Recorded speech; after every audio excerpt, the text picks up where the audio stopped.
Hey, I'm back here in Studio A. Um, you'll find I'm in Studio A a lot when I'm not feeling too good. I have sleep issues, probably from working third shift for a really long time. So, make studying today is probably not going to be something I can do. But I thought it might be interesting to kind of talk about something, as you see in the title. I have a very weird thing about what ruined Star Wars for me. And I don't think I've experienced this with anything else. But I have a little bit of a backstory to tell you. Back when the VHS player became a common household item, um, there were VHS rental places. Okay, you didn't really, at least I didn't know anyone that bought tons of VHS tapes. They were kind of expensive. They didn't last forever. It wasn't like DVDs. DVDs kind of could be mass produced. They were easier to make, I guess. They were definitely less complicated, and you could. I've owned tons of Blu-rays and DVDs, but very few VHS tapes. So, like many people, you had friends record things off cable and whatnot. And one summer, we only had a copy of two movies: Predator and Empire Strikes Back. And I don't know why it was, but we didn't watch much. We watched Predator here and there, but we watched Empire Strikes Back every night that summer. We were just, I guess, very bored, and we ended every night that summer, my brother and I, watching Empire Strikes Back, to the point that I know that movie very, very well.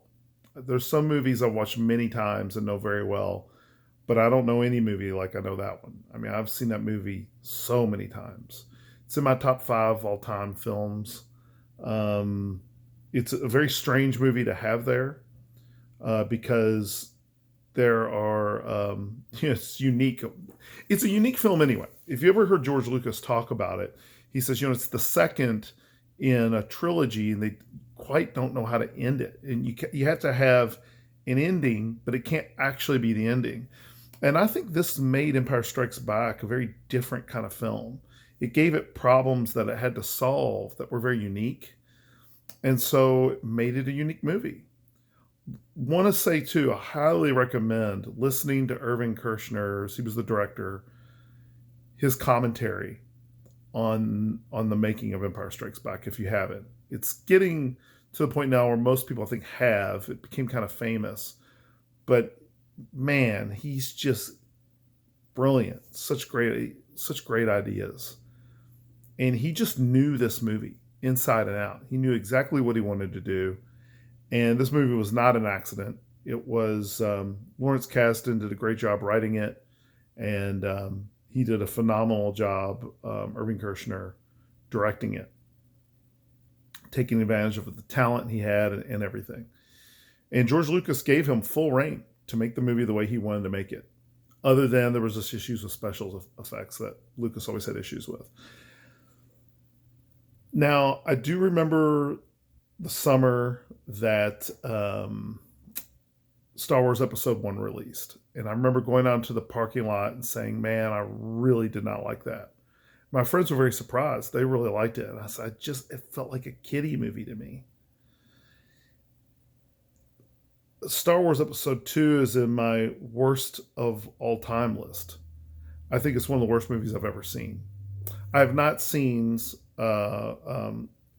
episodes 8 and 9.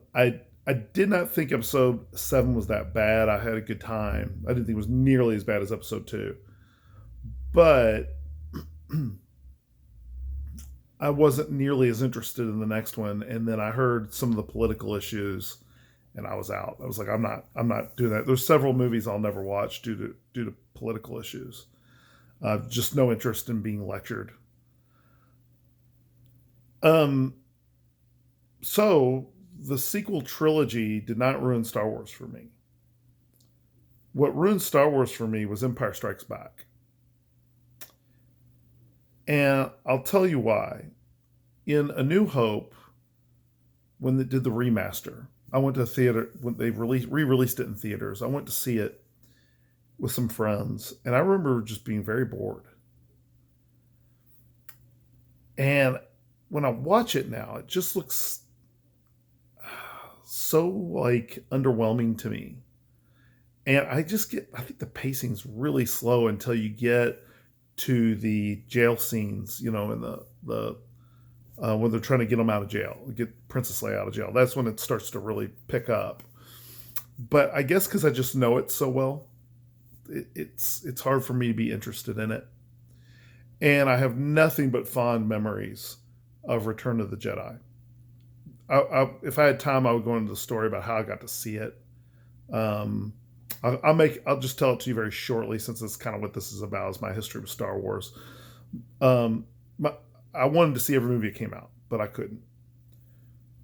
My family would only be able to take me to blockbusters, and it was a challenge for them to get me to a movie. Okay, and they never allowed me to miss the big ones. Okay, they did what they could. I had came from a broken home, and it's just the way it was. It was difficult. Everybody's trying to make ends meet. You know, I had a pretty weird childhood, actually. I have to tell that story sometime too. A very strange childhood, but a great childhood, but strange. Um, so I talked my aunt of all people into taking me to see Return of the Jedi, and you never have seen a parking lot so packed. I never since that day ever. Now they designed theaters for event films as a result of this, and I'll talk about event films sometimes. It's an interesting topic. Um, but this, I just could not believe that when I was seeing the lines.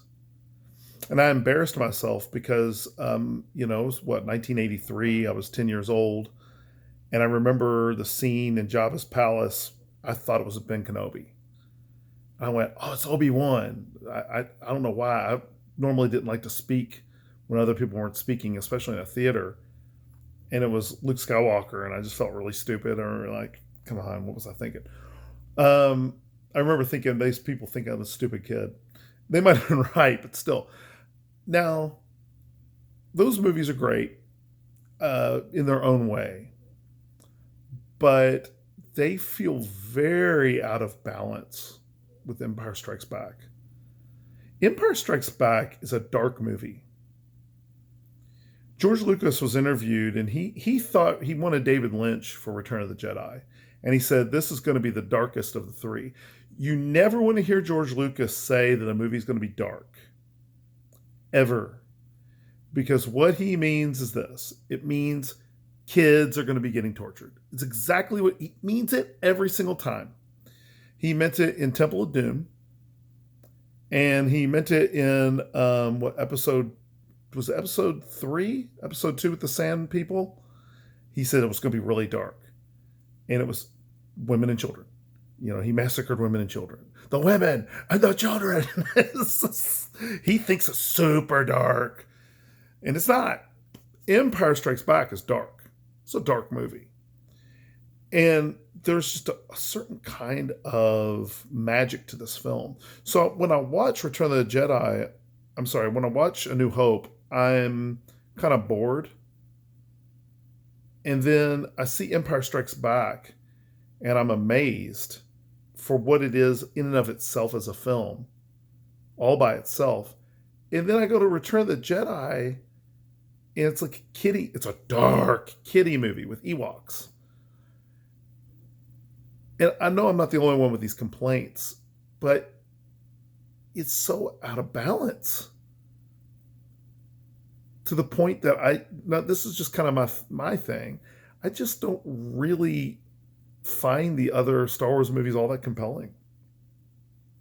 And it has to do with, I think about, why couldn't they try to do what they did with Empire? Not exactly the same thing, but try to elevate the storytelling. Now, sometimes that's not easy to do. I understand that. And there are some things I do like Return of the Jedi.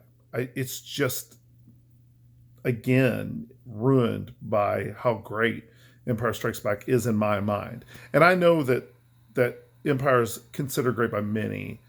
This is not a new take on that. This is just how I have perceived these films. Um, after the sequel trilogy, I think a good portion of Star Wars, you can say, has been a failed experiment. Not much of it's very good. If you like all that, don't get me wrong, that's your thing, great. And I will say this too, one last thing. I do think Episode One, Attack of the Clone, or I forget the name of Episode One. Oh well, getting older and I'm tired. I do think that movie's aged well. I like it way more now than I liked it the first time I saw it. I still don't like it. Like, I don't go out of my way to watch it. But I remember last time I watched it, I think I watched it with my kids and was like, it's a little bit better than I remember it being. Maybe because I saw it with my kids. Anyway, I don't know if you've ever had an experience like that where you've enjoyed a trilogy or a series of sequels and thought one of them was so good that it made the other ones not as good. But that's kind of what happened to me. One day maybe my perception will change, but that's where I am right now.